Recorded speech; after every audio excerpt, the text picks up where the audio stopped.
মাধ্যমিক পরীক্ষা 2026 সোমবার থেকে শুরু হলো। পশ্চিম বর্ধমান জেলা প্রশাসন, শিক্ষা দপ্তর ও মধ্যশিক্ষা পর্ষদ সূত্রে জানানো হয়েছে, পশ্চিম বর্ধমান জেলায় প্রথম দিন ফার্স্ট ল্যাঙ্গুয়েজ বা প্রথম ভাষার পরীক্ষা নির্বিঘ্নে শেষ হয়েছে। কোনো পরীক্ষা কেন্দ্রে কোনো সমস্যা বা গণ্ডগোল হয়নি। জেলা প্রশাসনের তরফে সব রকমের বন্দোবস্ত করা হয়েছিল। মধ্যশিক্ষা পর্ষদ সূত্রে জানা গেছে, পশ্চিম বর্ধমান জেলায় এবারে মাধ্যমিক পরীক্ষার্থী ছিলেন 30,442 জন।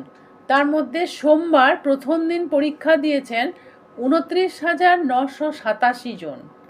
অর্থাৎ সব মিলিয়ে প্রথম দিন পরীক্ষা দেননি বা অনুপস্থিত ছিলেন 455 জন পরীক্ষার্থী। শতাংশের হারে তা 1.5। জেলায় এবারে মহিলা বা ফিমেল পরীক্ষার্থী ছিলেন 16,834 জন। তার মধ্যে 16,492 জন পরীক্ষার্থী দিয়েছেন। ফিমেল পরীক্ষার্থীর অনুপস্থিতির সংখ্যা 342 জন। শতাংশের হারে তা 2.03। অন্যদিকে পুরুষ বা মেল পরীক্ষার্থী এবারে পশ্চিম বর্ধমানে ছিলেন 13,608 জন। তার মধ্যে পরীক্ষা দিয়েছে 13,495 জন, অর্থাৎ পরীক্ষা দেয়নি 113 জন।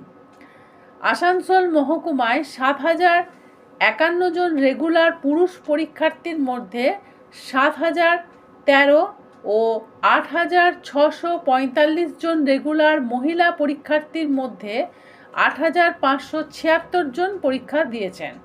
একইভাবে দুর্গাপুর মহকুমায় 5,255 পুরুষ রেগুলার পরীক্ষার্থীর মধ্যে 5,206 ও 6,105 জন মহিলা পরীক্ষার্থীর মধ্যে 6,039 জন পরীক্ষা দিয়েছেন। মধ্যশিক্ষা পর্ষদ সূত্রে জানানো হয়েছে, প্রথম দিন পশ্চিম বর্ধমান জেলায় অসুস্থ হওয়া 2 জন পরীক্ষার্থী হাসপাতালে থেকে তাদের পরীক্ষা দিয়েছেন। তার মধ্যে একজন হলেন হিমাংশু মাঝি।